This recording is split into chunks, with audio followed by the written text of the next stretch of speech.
You know, I'm sitting on my sofa sleeper because Rhonda came in last night and she's with Sari today. And I didn't want to close the bed because she's sleeping over tonight. So that's why I'm kind of bobbing around here. Okay. Well, excuse you. So tonight it is October 12th. The world changed last week. It hasn't even been a week since the war in Israel started. And we read Kantika by Elizabeth Graver. And let me tell you a little bit about her and show you her picture. And I have other things to share with you throughout the night. Oh, that's not right. Here she is. Can you see her now? Yeah. Okay. So she's very articulate. In her book, she says she's done other books. The End of the Point was longlisted for the 2013 National Book Award. And her other novels are Awake, The Honey Thief, so on. She teaches at Boston College, so she is out east. And this book, let me just go to here. This is her fifth novel, and from 2023, and was inspired by her grandmother, Rebecca Nikon Baruch Levy, who was born into a Sephardic Jewish family in Istanbul, and whose tumultuous and shape-shifting life journey took her to Spain, Cuba, and New York. German, Turkish editions are forthcoming. So it's still fiction, but it is based on her life. And she talks about and I'll put the link for the interview in the chat in a hot minute, but she talks about that obviously she made stuff up, and she doesn't know about her grandparents' sex life, although some of them, I guess Luna was a real character. And for me, that part of the book of someone dealing with cerebral palsy, it wasn't that long ago. I guess it was that in the 40s? It was in the 40s, that they just, until, Rebecca got there, she just sat in diapers. That I thought was very touching, very realistic, and just an insight into her life. But did you like the book? Yes. Yeah. It wasn't a real easy read. Yeah. Okay, No. but it was very touching in a lot of ways. Yeah. So Kantika means song. And I read some and I listened to the audio, and the audio has a great narrator and she sings some of the songs. And I think also exposing us to Ladino, which is again a hybrid of Spanish and Hebrew. I thought that was fantastic. And I wanted to review just a little bit. So the Sephardim, they are from Spain. They speak Ladino. And she was in Turkey. And if you look at Israel, so you have the Sephardim and you have the Mizrahim. From Mizrach is east. So those are the people from Yemen and all the Arab countries, frankly, not Turkey. So there is a difference between the Sephardim and the Mizrahi. And when we've talked about this before, that when America was founded, there was a lot of Sephardim here, Emma Lazarus, and they were well-to-do. And when that was a little later on in America, when Israel was founded, the Sephardim were really wealthy and well-to-do. And then when the Ashkenazi came, they, were the predominant Jewish in force and numbers. Okay. Any questions on that quick quiz? I thought the different dialogues was a little bit hard to manage, especially on the Audible. Oh, I thought it was a little hard to distinguish. Oh, I love the Audible. I thought it was great, and it changed characters, and I appreciated that. Kantika means song in Ladino. Why do you think the author, Elizabeth Graver, chose that title for the book? How is the title reflected both literally and metaphorically in the novel?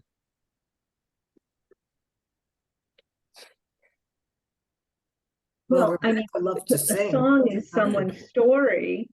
And I mean, literally, because there were these songs sprinkled throughout. Mm-hmm. Mm-hmm. Yeah. And it's the song of their life. When you think about it, the song of a life is a story, and it can be a song. And I actually, with everything that's going on these days, it was reflecting about what these people went through. And it made me really think about my grandparents not really knowing enough to ask them and talk to them about what they had gone through in order to get to this country. But it made me very grateful that I am the generation that I am, because these were tough times these people went through, really tough, going from country to country and not having a home, and thinking their home was somewhere else when it really wasn't the same. It was a powerful, I don't know if I missed a minute, but at the beginning, but my reflection in this was just, I'm so grateful for where I am and what my life is these days with everything it went on in this story. Yeah. Their lives were so difficult, so difficult. Mm-hmm. Mm-hmm. Paula? Well, we are also of the generation where it wasn't acceptable to ask these questions of people who were older. So Yeah. very few families shared. Mm-hmm. And I know in my family, everything was a big shanda. They were Ashkenaz, but you couldn't Mhm. ask. You couldn't really ask very much. So a lot of that history, unfortunately, died with Mhm. them. Right. Yeah. I have been very preoccupied with Israel and what's happening there, but thinking about this tonight and what we're going to talk about, I keep thinking, what are those stories going to look like? Right. From the survivors, from the PTSD. I mean, it's overwhelming to think about that, but and seeing it repeated generation to generation is very hard to watch. That's for sure. And that they're comparing it to the pogroms, and that's exactly what it is, or Yes, was. absolutely. It's just, it's sick. I've also heard it called Israel's 9/11, and I think that's a very good analogy as well.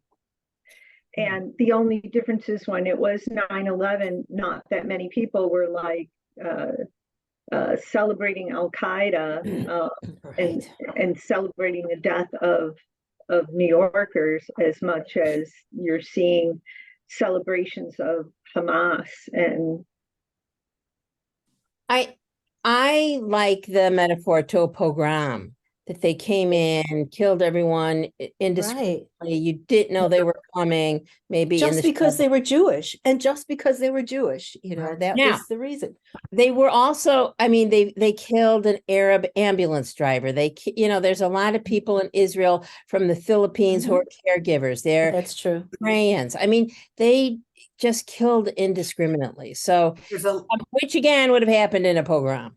there's a lot Right. of Mexican people in Israel also, because my cleaning girl is from Mexico, and we were talking about it when she was here yesterday. And she said there's a lot of Mexicans there, some Yeah. who are Jewish, of course, and others Yeah. who went there for whatever reason to Right. work. Whatever. So Right. The novel chronicles the journey of a 20th century Sephardi family, the Cohens, members of a community often overlooked in narratives about the Jewish American immigrant experience. Whether you're familiar with Sephardi Jews or newly discovering their part in Jewish history, what aspects of their portrayal stood out to you as particularly intriguing or unexpected? And what ways do these experiences diverge from other stories of Jewish immigrants? What stood out?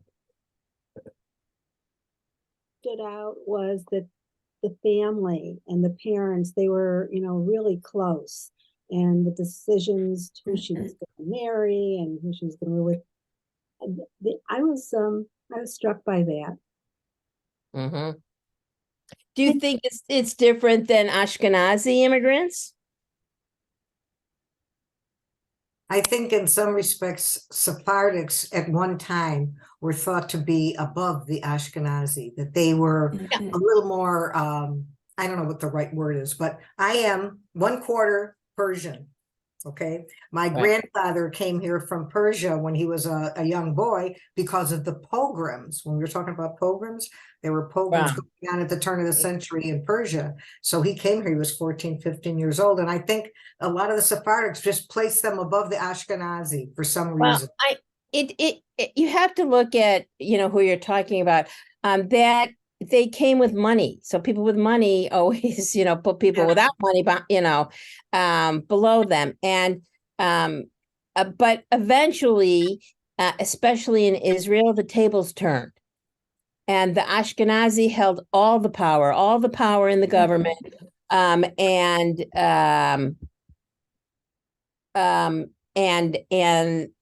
Sephardim were really, lived in terrible neighborhoods and really suffered. And this Bibi's government has to do with, all of those, and they have a high birth rate. They all voted for Likud, and this Ben Gvir and Smotrich, who are very, very racist. This is Vanessa talking, not Macomb. Yeah. And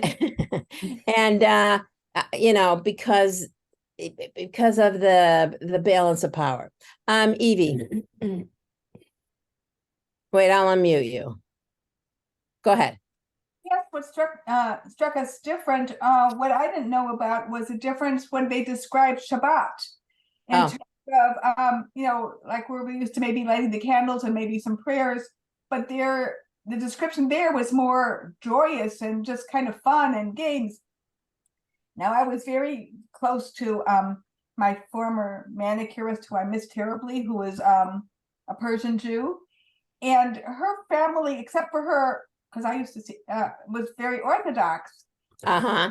Well, that really surprised me because they were very, very from what I would visualize almost not Hasidic, but very Orthodox. So this description really surprised me because I don't see so much the joy, but more the rules that she had, although their rules, of course, were very different from the ones that we're used to in terms of the eating and so on and so forth, although that wasn't brought up so much in this book. So that little bit of a description did surprise me. And I enjoyed the, as difficult as I found the reading, and I did enjoy the Ladino, we were fortunate when one of our sons got married, our officiant was Alberto Mizrahi, and his singing, he did some Ladino singing, which was just wonderful. I think most of us didn't know what it was or recognize it, but it was just beautiful. So seeing this described, I enjoyed. I was just talking about this with someone, and I can't put my finger on it, but Ladino is really a dying language. Yiddish is a dying language, but the Haredi in Jerusalem speak Yiddish. There's Yiddish books, but Ladino, and some people are trying to bring it back, is really dying. So it was just good to see that it was in this book. And, I don't know that we're going to go out and learn Ladino, but at least, this is something we should know about. I found I understood a lot of it because I am fairly fluent in French and a little bit in Spanish.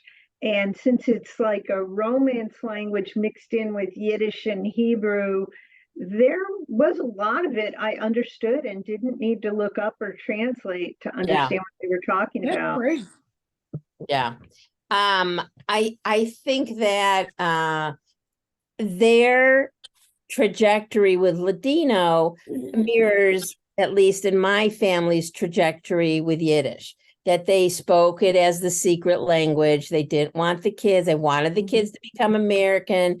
Alberto went to Al and all of those things. And so, when they said what was different, and Lynn brought up at the beginning that it seemed to me that it was not unlike the Ashkenazi immigrant story, that, you know, they wanted to become Americans, they wanted to speak English. And, you know, I felt bad for Rebecca because English was never going to be comfortable, and she always, you know, had an accent. And I think I've shared this before, but Arthur has a first cousin in Israel. Her son, you know, was called up, and she speaks Hebrew with a very hard American accent. Oh, And I've heard her speak in Hebrew, because when we're there, we speak in Hebrew. And I was thinking that, you know, she'll always be the mom who has the accent. You know what I mean? And, you know, so everybody there calls her the American. And then when she comes here, you know, she's the Israeli. It's hard, you know, how do you, Yes.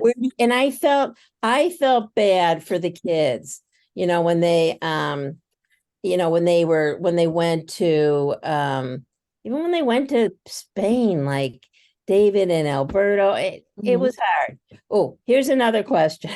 What do you think is the matter with Luis, the first husband? Was simple-minded?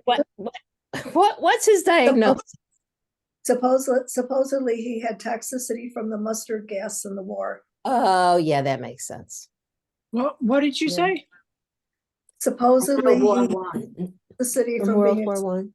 to the mustard gas in World War One. Yeah. Because, right. I mean, I kept Or thinking, he was just a cheat and a bad husband. well, he was definitely, he made some bad decisions, but Yeah. I but I also think then his kid, especially David, you know, who had a hard time in school and couldn't do this and couldn't do that. Obviously, you know, he was his father's son. Right. You Yeah. know, it could have been something like a Fragile X or some of these Thing. weird genetic offbeat kind of things that can be Right. inherited. Yeah, Yeah. yes. And you know, I wondered that. Did you think the ending was a little rushed when, like, he went off to the war and then he came back, and I know, did. they I did. skipped so many years in between, you know, Yeah, you go from yeah. one section to another, and here he's in World War II, David. Right. You know? right. I I was felt they actually- needed more time to work it out, to play it out. Yeah. Although You know, I will say that like the last third of the book, when she goes to New York and has the interactions with that daughter, that Yeah. was actually my favorite part of the book. Maybe because, you know, I could relate to New York and all of that better than I could relate to Barcelona or Havana. But I really enjoyed that part of the book the best, because I really like stories where the main characters undergo a change and have growth. And I felt really understanding what was going on with Luna and helping her to become her own person was a real story of growth. And it would have been interesting to hear the story and to hear more of the story from Luna's point of view. yeah, I did think that the Luna story was fascinating. I thought when they were in Cuba, and when she's trying to decide, should she marry Sam, you know, and that they're attracted to one another physically. And then when she, you know, rummages through his suitcase and there's something the matter. And I was like, oh no, what could be the matter with him? Yes. And of course they were keeping Luna a secret. And I thought Rebecca handled it with, that couldn't have been easy. It could not have been easy. She really, you know, and of course the end of the book is very poignant when she gets pregnant and you know, that part of it is She handled it with grace when she found out about the daughter, when she got to New York. I thought I had really admired her for the way she took care of this little girl. Right. So in the in the book, there's a picture of Luna, and this is the picture of the real Luna, and it's from you know, in the book she decided to put it with when she has to go to school and to show a picture, but she does look you know, flirty and you know, normal, and I think that's just a great picture. Yeah. A great Beautiful. picture. Remember in the book, Vanessa, they described posing her Yeah. so that she Yes. would look Right. more normal, more attractive.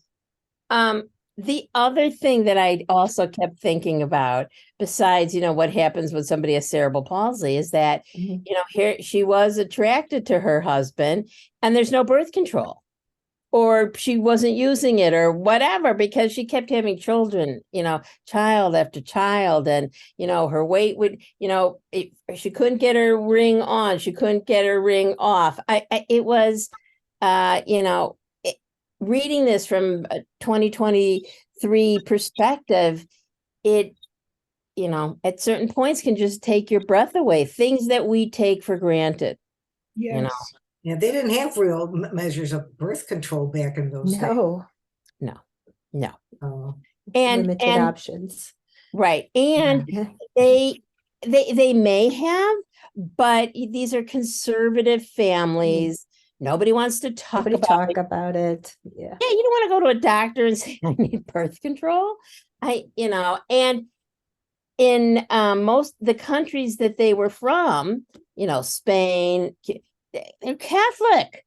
So then, you know, it's not like you could go out of the Jewish community to try to get just try to get birth control.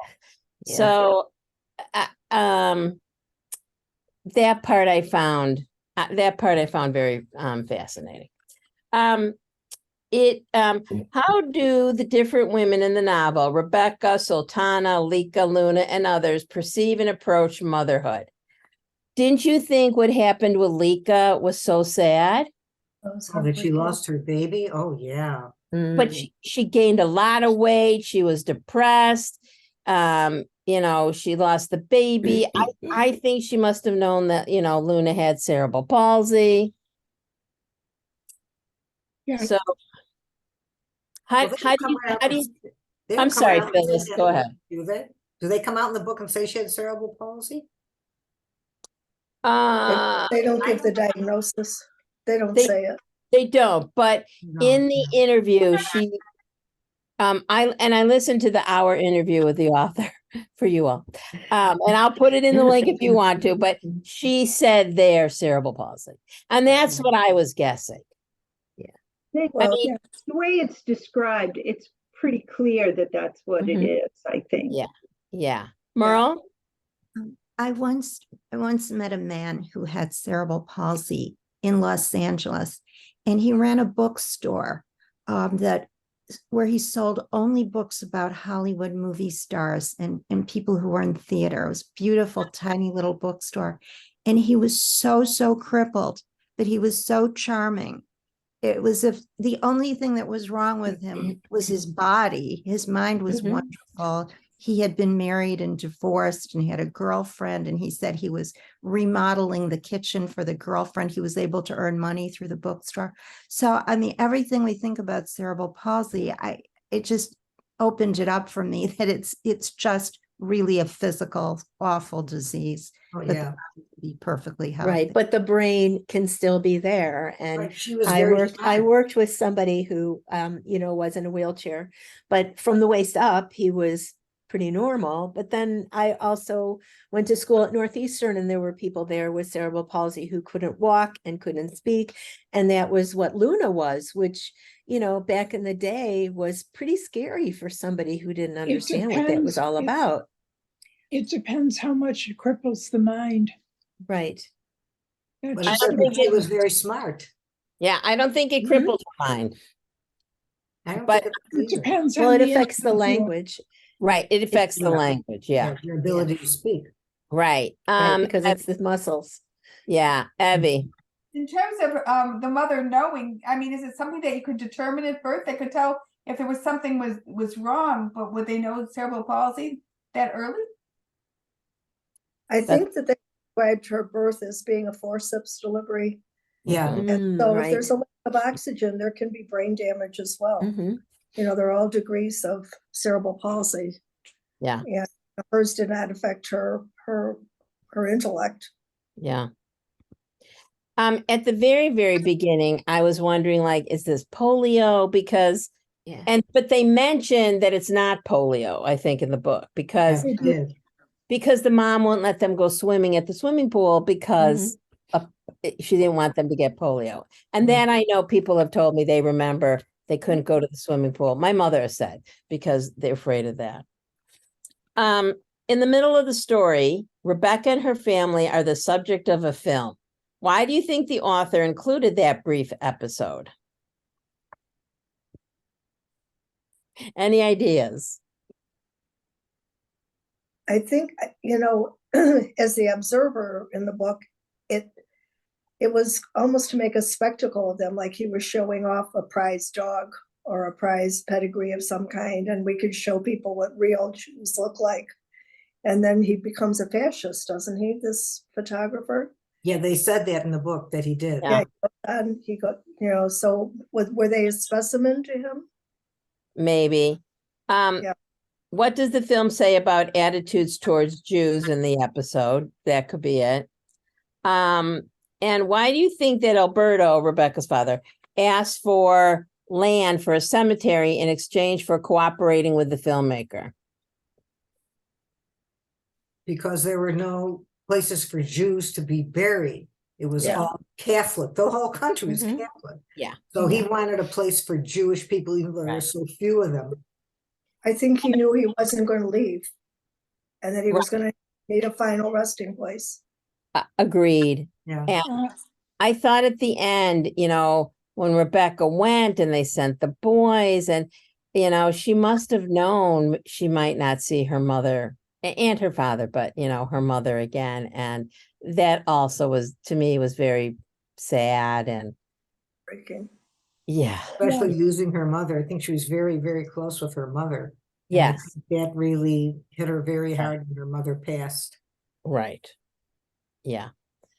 I found her incredibly brave Yes. to go after her first experience, her first husband, to go to Cuba and to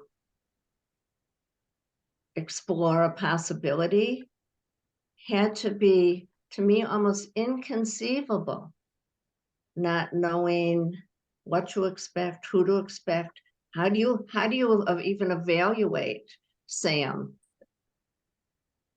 Well, but at the time, what other choices did she have? didn't. Yeah, That she was the did. whole thing. She didn't really have a lot of choices her whole life. Her father made them go to Spain, which was not where she wanted to go. And then her family decided she would, you know, meet up with Sam. And these choices were big choices, and she had no choice in it. No Really. control. Yeah.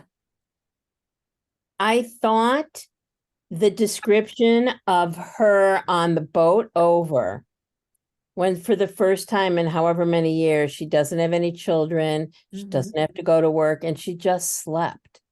Mhm. And that, you know, maybe she was depressed or whatever, but I thought that, you know, in those day and age, that it must have been, and she missed her children, but, you know, she desperately needed rest as a, you know, as a person, as a, and that Luis was never there, and he came in and out, and when she took the trip to find him, That was Oh, horrible. right.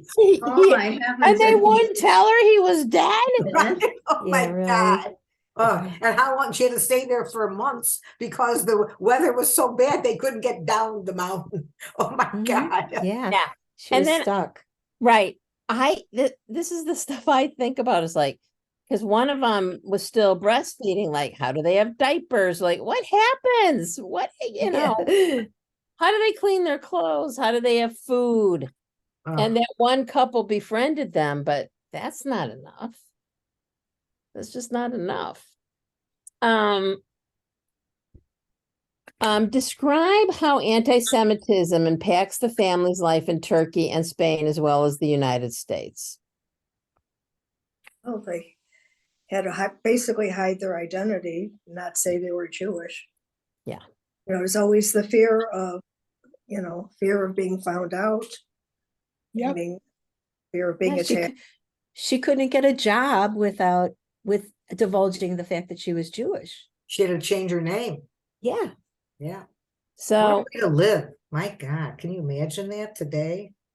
Wow. Yes, well, like yes, I like- can, because You Yeah. can. I will share I haven't talked about this at work yet, but I'm on many different Facebook groups, and North Shore Jewish mom said, "Is anybody making signs for Israel?" And I was thinking to myself, people want to identify their house as a Jewish person living there, and would that be inviting? Yes. Yes. Right.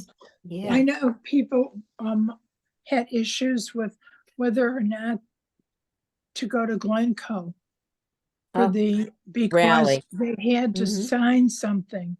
Yeah. They had to have their name on something that said they were at the rally. Do they want to put their name on that or not? Yeah. Mm. Isn't I that scary that we have to feel Right. that way? right. Is Macomb doing any extra security, Vanessa? Yes. Mhm. Of course. Okay. I mean, the protocol is not to share exactly what we're doing, but please know that there's extra security. We've always been on lockdown, but we're gonna,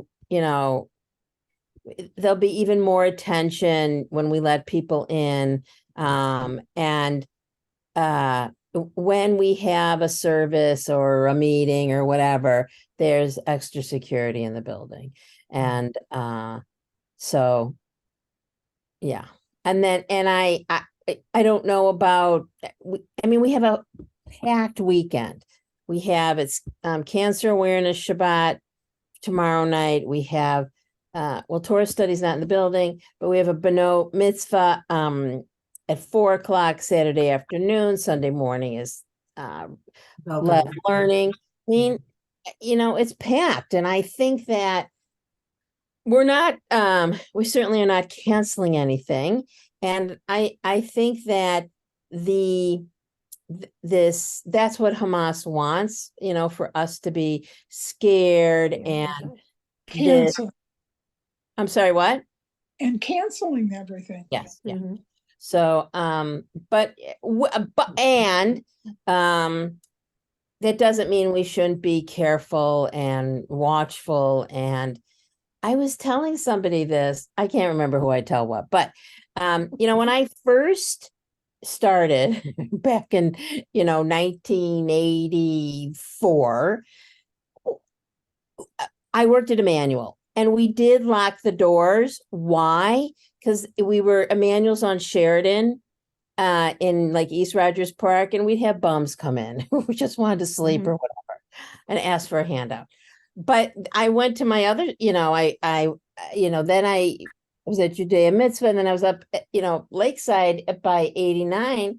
We weren't locked down. People could just come in and go to the sanctuary if they wanted to pray. And then, a few things happened at the JCCs, and then after Tree of Life, everybody locked down. Everybody locked down. Well, I have this The necklace. way we have to live our lives. And I have this necklace, which is my name in Hebrew. And someone said to me, maybe you shouldn't have that exposed out for people to see. And I said, I am not changing that. Yeah. I mean, everyone has to, just kind of draw their own lines. Evie. Yeah, well, actually, exactly 10 years ago was our first trip to Israel, and it was a trip together with Israelis, kind of I don't know what it was through the JCC for first timers, And I was struck when I was in the gift shop and I wanted to buy some Mug and Dubbins for our granddaughters. And one of the Israeli women said, "Aren't you afraid to buy that and take that home?" And I was startled of this coming from an Israeli. I mean, I was just kind of thought, wait a minute, where am I? So I guess it depends who you're talking to and how you look at it. But that really struck me too. It just reminded from what Marilyn said about wearing the Yeah. necklace. Hebrew name. Yeah. It's anyway. We talked a little bit about this. How does the book describe the complexity of parenting a child with disabilities, as well as the attitudes towards disabilities in that era? Why do you think that Rebecca's relationship with her stepdaughter, Luna, is so fraught? Do you believe that Rebecca's tough love approach to teaching Luna is appropriate? That's what do you think that what she did was appropriate? Well, it worked for her. I It- mean, it- this is a child who had no limits at all. Yeah. And so Rebecca was really trying to institute some limits for her. And what she did was really what saved her and made her who she was. So I thought they had a pretty decent relationship, considering everything they had to go through in order to develop together. Really. Yeah. Totally, completely agree. I Paula. think it took Luna, oh, go ahead.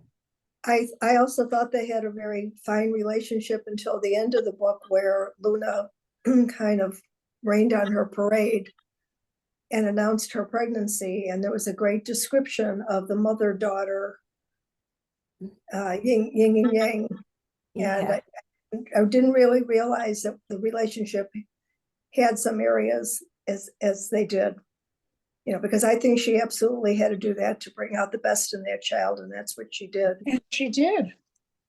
Yeah. I think it took Luna a long time to appreciate and respect what Rebecca was doing for her, because everything was so difficult and it was so hard for her to, you know, get to the point where she could move and she could talk and she could feel a little bit more human. But it was a very, very hard time for her.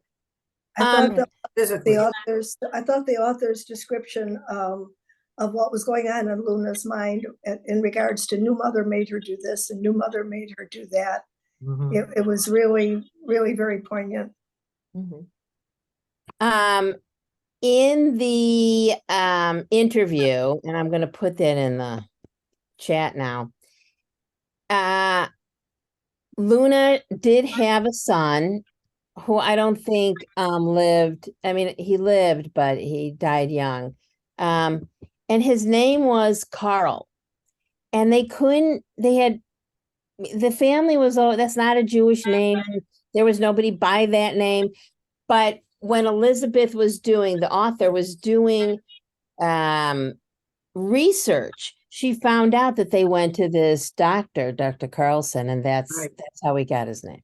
Yeah, that's what they said in the book too. Yeah. Yes, She named yes, him they did. because Well, right. the doctor. Yeah. And I think sometimes as I did research and looked at the questions, this is definitely based on her grandma, and sometimes it's hard to know, you know, between what's the fact and what's the fiction. But I was so happy. I thought the tough love really won the day. And that would be more like how I would run things, I know. I've given a lot of tough love over the years. And so that resonated with me. And that she, you know, she got married. She had a profession. I mean, it was astounding for somebody born in that time. Now, today, you know, Lynn, you went to college, you know, when you were at North, you know, we see people with different disabilities all the time. All the time, and they're accepted. Yeah, for the most part. For the most part. I mean, listen, it was only probably in the past, let's say 20 years, that synagogues made their ark or even getting into the building accessible, or putting up railings. And I remember at Lakeside, you know, we Rabbi Levy's wife was an occupational therapist, and she said, you need railings, at least railings, never mind a ramp. We eventually Mhm. put a ramp to get up to the bima. And near Tamid in the city, which was bought by something else, it was a big building with stairs to get into the building, and then more stairs to get up to, like, 2 half lights to get up to the sanctuary. And I said to someone, what were these people thinking Yeah. when they built the building? And she said to me, well, they didn't think they'd get old. And as the congregation aged, it was, it was heart-wrenching. They put in elevators and all, and it was a pretty observant congregation, but it was hard to watch sometimes. And we would never build something like that now. Right. Never. Even the curbs so that walkers can get in and all of that stuff. Right. It's just part of, the way we think today and how we build things. So I think today there's even codes, building Oh, yeah. codes. Yeah. there are codes, and it's the ACA codes. At Lakeside, we were 2 stories, and we got a grant to put in an elevator finally. And someone said to me, Vanessa, why don't you publicize this more? And I said, well, what am I supposed to say?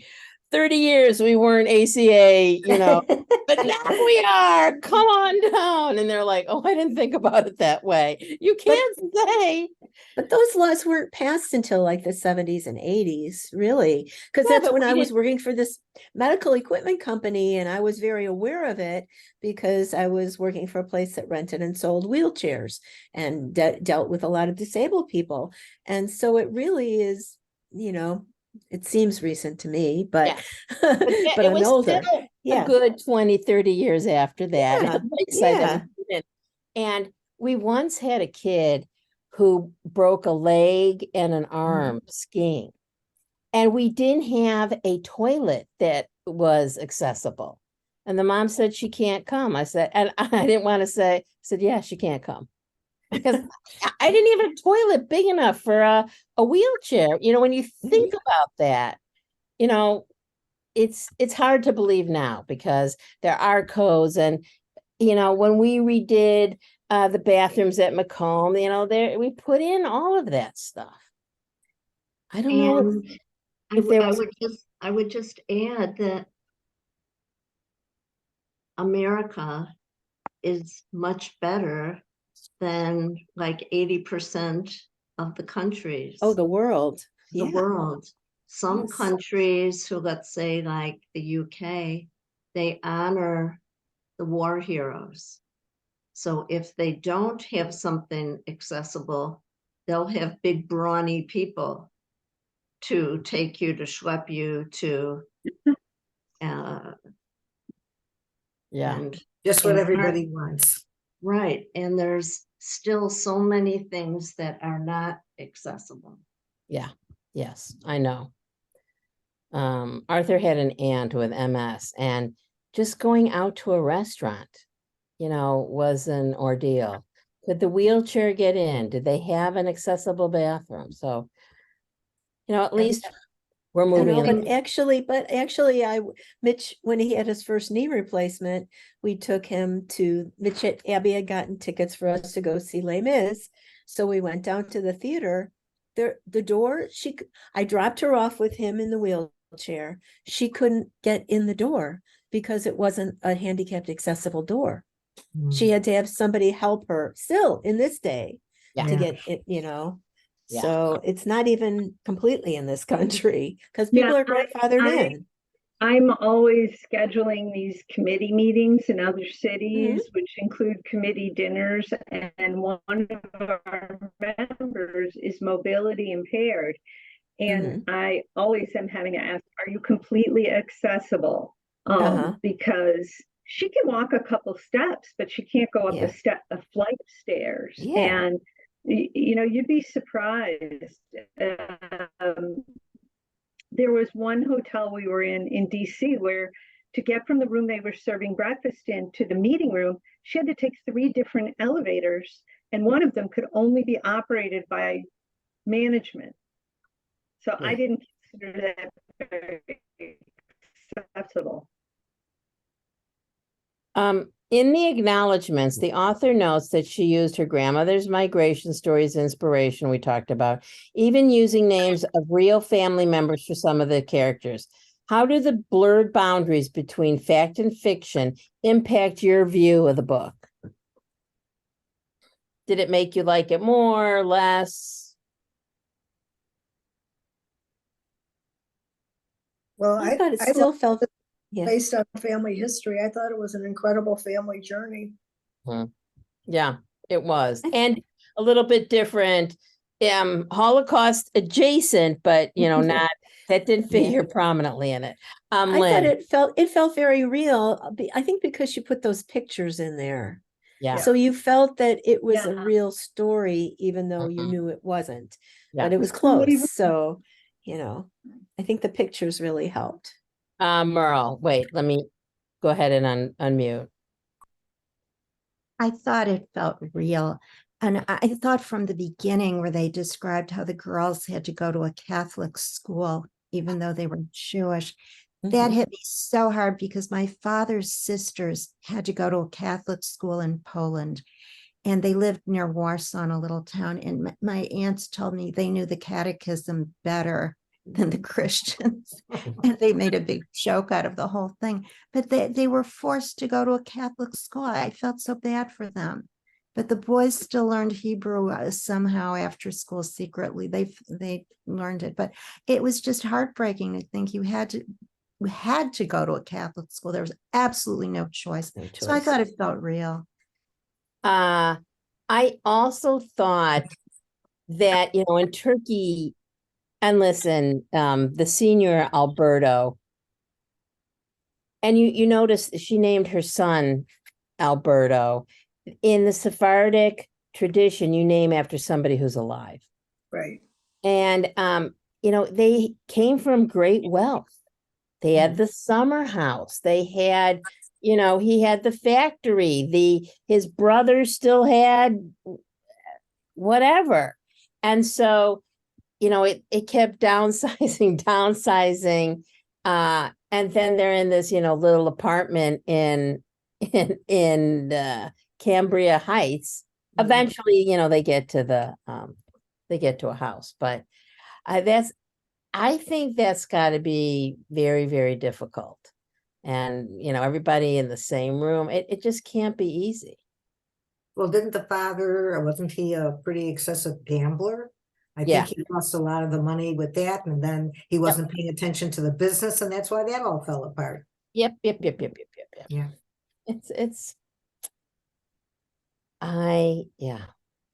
And listen, it is fiction, and I'm sure she embellished, and because you gotta have a story. Yeah. That's right. Abby, go ahead. We look for true stories, but I think everything is a little bit fictionalized to make it a story, to make it colorful. I mean, and if we drive ourselves crazy, which we always sometimes, which many of us sometimes do, well, is this true? Is this true? We take the enjoyment out of the story. But I do have a funny story to share. I was with a friend the other day over, and she's she was raised as an Ashkenazic Jew. We were talking about names and how we got our names and so on and so forth. And everybody has a funny story. And she was telling me her brother's name is Michael. Hopefully nobody's listening to that. And when he was born, her mother told her father to go through the records and find a dead relative who had that name. And sure enough, he did. And I was laughing, and I just but yes, it's true. And the Sephardic name after the living, which is how that Carol came about, sort of, and so forth. Yeah. Oh, I didn't even think about that. You're right. Mhm. You're Yeah. absolutely right.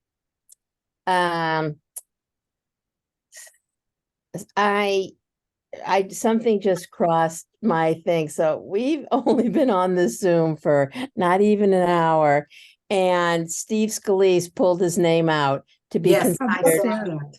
I saw it on my the phone. speaker. Yeah, He thank pulled God. his name out? Oh, Yep. gee. He took his So- name out, he took himself out of contention. Oh, So my now gosh. what? now we're gonna be left with Jim Jordan?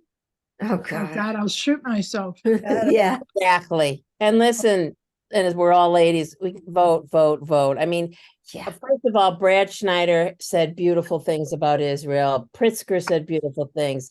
Bob Morgan. I mean, we only have the best in Illinois, but Mhm. these other, they need a Speaker of the House if they need. I do think Biden can send stuff to Israel, but we're the laughing stock of the world. And, if we're trying to get, broker world peace or broker Mideast peace, you have to have a working house. You can't broker peace in our own country. Yeah, Who are exactly. they? I can't believe they would put Jim Jordan up. Yeah. Oh, Yeah. God. Oh, he'll That- never make it. He'll never make it. I can't, Oh, I'll talk, God, I have to see what especially our, after last week. well, or listen, this week. Steve Scalise is friends with David Duke. He described himself as David Duke without the baggage. Yeah. Yeah. Oh my God. Unbelievable.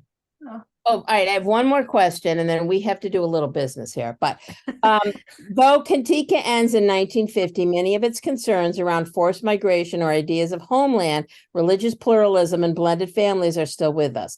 What echoes do you see in our current world? Discrimination. Look at Yeah, the forced, I mean, not Jewish forced migration, but look what's Yeah. happening in Chicago with all those immigrants coming, all the refugees that Macomb has welcomed over the years. It's a lot. It's Yeah. so hard for those people, but I also have a really hard time understanding how our border can be so open that just anybody can walk in. Yeah. Because that wasn't the process when our grandparents Right. came. Right. And I it's not that I don't have sympathy for those people. I Yeah. feel like we need to have better control over our borders. And the refugees that we welcome through our Tikkun Olam, and our refugee project, those people have been waiting to come here for years. 20, 25 years. Yeah. Yeah. So Yeah, it is interesting because when you think about people when they came in to Ellis Island, they were totally vetted, they were totally examined, they had to have a sponsor, There and were now rules. there's really, and there was no internet. So, Yeah. how did they keep track of all these people? Yeah. But now And you they would had to think there have would a be certain more, amount of you would think money. there would be more control now, but you'd there's think. not. Yeah. Nope. you would. Yeah. Anyway, we can't solve world peace tonight, but we can pick the next date, and I can tell you what the next book is. Okay. So our next book is, let's see, it should be right here. All the Broken Pieces by John Boyne. It is Holocaust adjacent, but it's beautifully written, and I think you'll really like it. Is And it I will about say- wait, is it a Holocaust book? Let me see here. It goes back and forth. Uh-huh. It's told in the current time, with intersections between her friends and neighbors. So I think you'll like it. Okay. And I will send this out tomorrow. And the date. Yeah. Oh, so the date, I suggest the week before Thanksgiving, which is Thursday, November 16th. So. Is that good? Okay. Unless you want to go later, if you think, wait, let me see how many pages are in that book. Yeah, that's a good idea. Let's see here. Come on, let's see.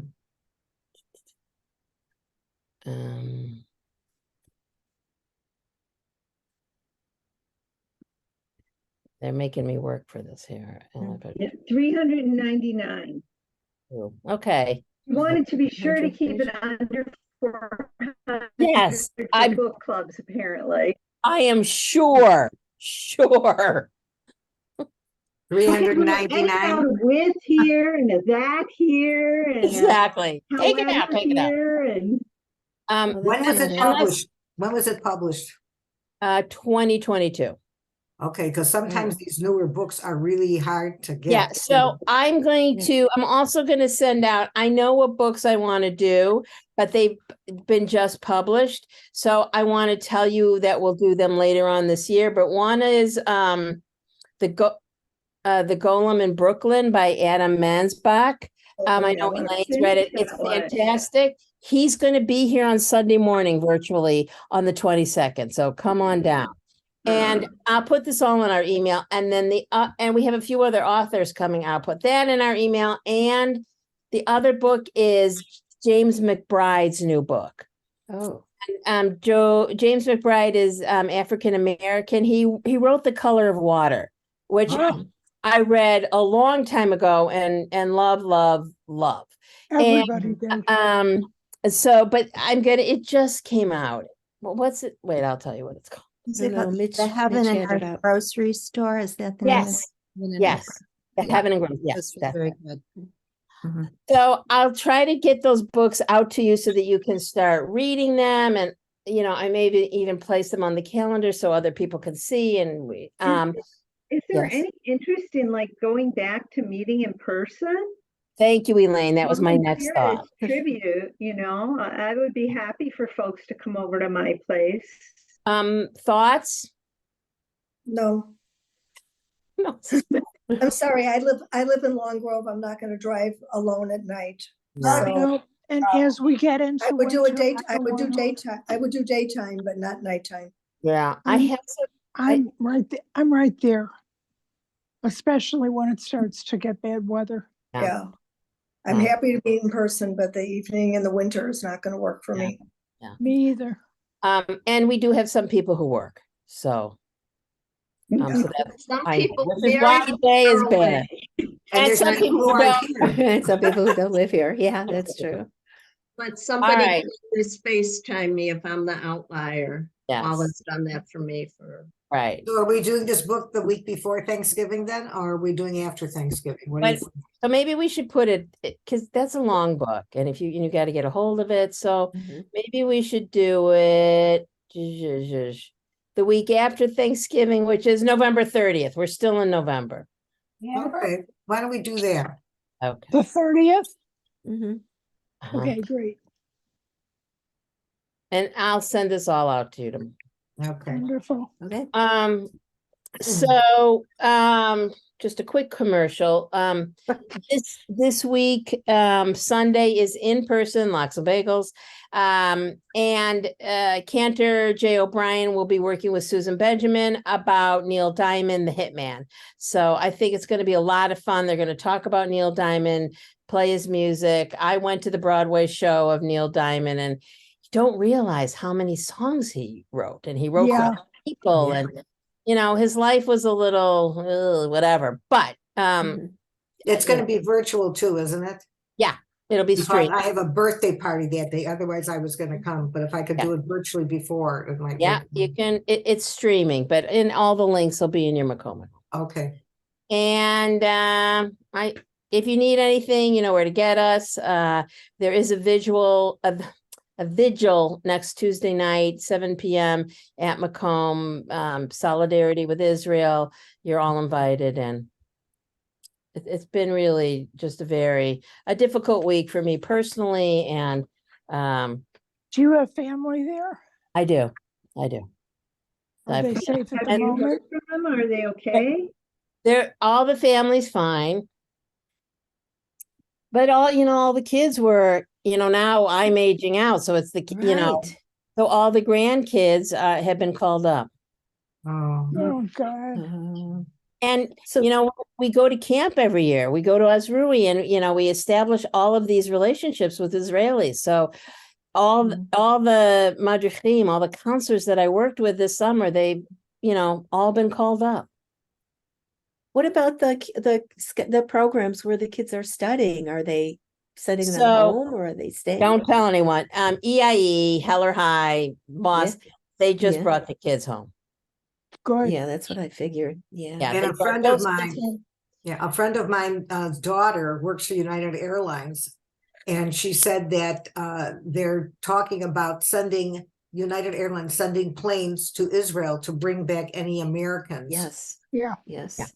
It was hard to get a flight out, and it was hard for some Mm-hmm. Israelis who want to go back and were called back to get there. So I don't know if it's true or not, but I read about a story that a man in New York just stood next to the LL counter, and everyone who had a call-up notice that was going back, he paid for their Right. flights. Yeah, And he I paid find for it like hard- 250. right. I find it hard to believe that the army didn't pay for that, but I know. yeah, there's something wrong with that story. But maybe people feel like they wanted to donate, Yes, you know, the yes. money, the funds. And I Right. saw, and on the news, it was Kadar's son. Oh yes, Rabbi He was Kadar's on- son.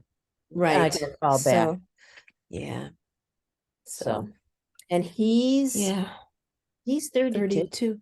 32. And he just got Oh my married. God. Yeah, It he's was a whole John's age. story.